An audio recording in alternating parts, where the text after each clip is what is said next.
It's the Real News Network. I'm Sharmini Pires coming to you from Baltimore. Speaking at the Detroit Club on Monday, laying out his economic plan, the Republican presidential nominee, Donald Trump, said he would impose a temporary moratorium on new federal regulations. He would reduce individual and corporate taxes and establish greater childcare expense write-off. He carried out a scathing attack of Democrats' trade deals such as NAFTA and TPP, not mentioning the fact that both parties have been involved in some of the negotiations and promoting of these trade deals. And he attacked much of the energy policies that are in place right now. Let's have a look at some of what he had to say. All of our policies should be geared toward keeping jobs and wealth inside of the United States. Under my plan, no American company will pay more than 15% of their business income in taxes. We're reducing your taxes from 35% to 15%. Just imagine how many more automobile jobs will be lost if the TPP is actually approved. It will be catastrophic. That's why I have announced we will withdraw from the deal before that can ever happen. Joining me now to analyze this is economist Robert Pollin and journalist Doug Henwood.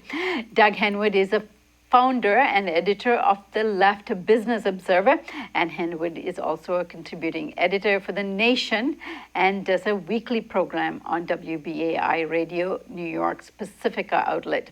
And Robert Pollin is Distinguished Professor of Economics and co-director of the Political Economy Research Institute, known as PERI, at the University of Massachusetts Amherst. He is the author of several books, including Greening the Global Economy. I thank you both for joining me today. Thanks for having us. And Bob, let me begin with you. Your initial take on Trump's speech and what were the key points he had to make and what should we be concerned about? Okay, well, I think there were four areas that Trump highlighted in his speech. And if we want to focus on the substance as opposed to the fact that Trump is a raving maniac personally, the four areas of substance, I think, as you noted, are number one, tax cuts, across the board tax cuts. Number two, reducing regulation. Number three is what he calls energy reform. That is opposition to any kind of climate policies. And number four, trade policy, and he's against all the trade deals that we've made and the forthcoming Trans-Pacific Partnership. Those are the four areas. And in my view, the regulations and tax cuts are things that we've been hearing for 35 years, over and over and over and over and over again. The problem is too much regulation. Taxes are too high, so we keep cutting regulations, we keep cutting taxes, and we don't see any positive result. In the energy area, I think his position is calamitous. If we take climate science at all seriously, that means that we have to actually dramatically increase regulations and investment in the green economy. Trump wants to eliminate that altogether. And the fourth area of trade, on substance, I don't like what Trump says, but I agree with the notion that NAFTA, Trans-Pacific Partnership, these deals were sold to people as something that would benefit U.S. workers, and for that matter, workers in other countries. That never worked, that never happened. That was any kind of textbook analysis of a trade deal would show that. And orthodox economists and both the mainstream of both the Democratic and the Republican Party all supported these trade deals. And Trump is at least hitting on something that is true, that working people in this country and elsewhere were lied to about the fake benefits of these trade deals. So we do need to rethink trade policy, just not the way that Trump is envisioned. And Doug, let me get your initial reaction to this speech, and then let's dig into the trade deals. Well, I think what Bob said is all correct. I would say that the first three legs of this four-legged monstrosity are classic Republican economics. We've been hearing this stuff for years. The tax cuts, the deregulation go back to the Reagan years, although actually it goes back to the late Carter years if you want to be bipartisan about it. The energy stuff, as Sarah Palin memorably said, drill, baby, drill. This is really no different from that. But yeah, there is a difference on the trade stuff, which makes this politically interesting. That in many ways, the first three portions of this economic package are really classic Republican economics. And so Trump is mending his fences to some degree with the Republican orthodoxy. But the trade is, of course, anything but. The trade position is contrary to all bipartisan orthodoxy of the last several decades. They're all very pro free trade, and I think free trade is a bit misleading. These trade agreements, so-called trade agreements, are more about investment. They're more about the freedom of corporations to operate abroad and move capital freely around. It's not what we would think of as country A being very efficient at producing something, exporting it to country B, and country B exporting to country A what it's efficient at producing at, and both sides gain. This isn't really what that's about. This is about the ability for corporations to invest in low-wage havens and do what they please, and moving goods around and with the minimal labor protections. Trump is denouncing trade deals as the source of an awful lot of economic misery. I think it's the source of some economic misery in the U.S., but the problem is much, much larger than trade, but it fits in with his xenophobia to be able to blame our economic woes, many of which are homegrown, on foreigners. Bob, you critique the trade policies as well as the energy policies. Outline for us a little bit more of what he said and how his perspective, while there's some substance to it, as you said, might still be problematic. Well, I don't really know what he actually thinks. I don't know that Donald Trump seriously holds to any position at all. I think he has hit a nerve. He's hit on something that's true, that orthodox economists, my professional colleagues, and the leadership of the Democrats and the Republicans for generations have preached the virtues of free trade.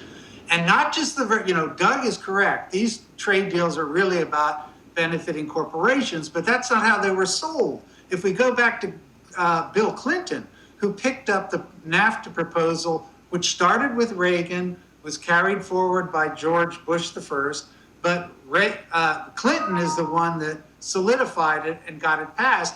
If the Democrats had been opposed to it under Clinton, it wouldn't have passed. Okay, so Clinton sold it as something that's going to be great for workers. Well, that isn't true. But this is not to say that trade is bad. Look, Germany runs a trade surplus. Germany is a trade behemoth. Their average wages for manufacturing workers is 30% higher than those in the United States today. So the notion that we have to cut taxes, cut regulations, the only way we can compete is false. Germany runs an economy with a very aggressive industrial policy to promote their manufacturing sector. That's the kind of trade policy that we really need to think about. Trump I've never heard him utter anything like that. All he does is say that trade is bad, we're going to build a wall, and Mexicans are rapists. So that's hardly a serious proposal.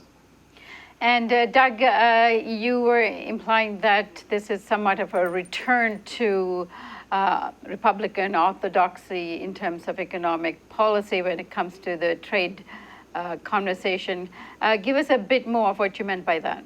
Well, I just want to footnote first to what Bob said. A lot of free trade economists, orthodox economists, will concede that there will be losers when you open up markets to trade, open up lift import restrictions, and that those losers should be compensated. So if we're going to have all these economic gains from trade, we're going to have some leftover cash, and we could actually help out the people who are displaced by it. But everyone always forgets that part. I remember interviewing Jagdish Bhagwati, big free trade economist, who actually has endorsed that in principle. But I pressed him on it in practice. It's all missing. So when they talk about compensating people who are displaced, who lose their jobs, the communities that get destroyed when plants close, they all forget about that part of trade orthodoxy. But what I said was that the first 3 points of emphasizing the tax cuts, the deregulation, and I think Trump also wants to pretty much eliminate the estate tax and very dramatically reduce corporate taxes. These are all, Republican dreams that have been for quite a while. The tax cuts, tax breaks would be very skewed to the upper brackets, enormous cuts for very rich people, the kinds of people who are on Trump's advisory board. But his position on trade, his protectionism, you really have to go back to, I don't know, the 1930s or something like that to find that kind of hostility to trade in any major party. So this is a departure. This is something new for a Republican candidate for president, except maybe Pat Buchanan over the last several decades, being so opposed to trade and so opposed to immigration as well. That's what's new about Trump. And it's very ugly for the most part. The implications this kind of proposal related to tax cut could have on the economy. I mean, he's talking about reducing taxes, individual taxes as well as corporate taxes from the current 35% to 15%. We know many corporations don't even pay that 35%. But what would 15% mean? Well, it'll be a big loss of revenue. He's talking about a lot of corporations have stashed trillions of dollars abroad, literally trillions of dollars abroad, which they refuse to repatriate unless they can get the tax on it eliminated. They basically have decided that they don't want to pay taxes anymore. So they've come up with all these schemes, inversions, and I can't remember the names they come up with, like the Irish sandwich or something like that. Ways of structuring flows of money around the world so they don't really have to pay any taxes on them. Trump says that has to end, would end all these inversion deals, but basically by eliminating the corporate tax. So how he would make up that revenue is a mystery. And the individual tax cuts he's proposing, as well as the child care tax break.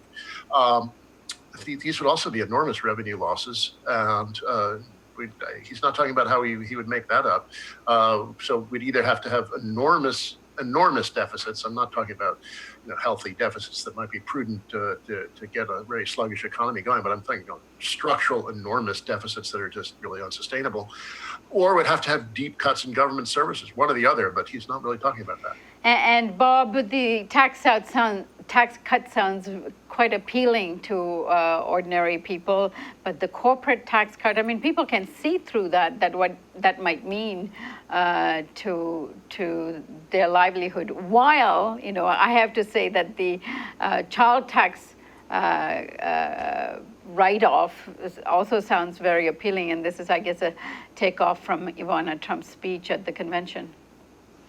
Well, look, what Trump is saying is that he's trying to mix in some things that are appealing. This is also, as Doug said, this is standard Republican orthodoxy, to throw everything in, and for that matter, the Democrats throw everything in, and including things that look appealing, are appealing, like a child tax credit, expanding it. But what that is a Trojan horse to get the enormous tax breaks for corporations through. So what the U.S. economy, if Trump were serious about reviving exports and manufacturing, number one would be to build up U.S. infrastructure, to establish, very strong credit policies for U.S. manufacturers, similar to what happens now in Germany, and to push that aggressively, and to build up regional infrastructures and to invest in the green economy, because that's the future. And what concerned you the most about his energy policy? It's a total disaster, Sharmini. Look, either we take climate science seriously or we don't, and Trump is basically saying, I'm not going to take it seriously, and we're not going to do anything at all to stabilize the climate, to reduce emissions. Nothing. So if Trump were actually elected president and his agenda were enacted, I mean, it would just, it would be absolutely calamitous because we're already way behind in terms of where we need to go with respect to a climate stabilization program. And Obama, for all the weaknesses, actually was at least pushing modestly in the right direction. And my guess is that Clinton would continue that more or less in the way Obama did. So that, I have to say, is a gigantic difference between the two of them. And of course, preferable to what Trump is proposing. Doug, let me give you the last word.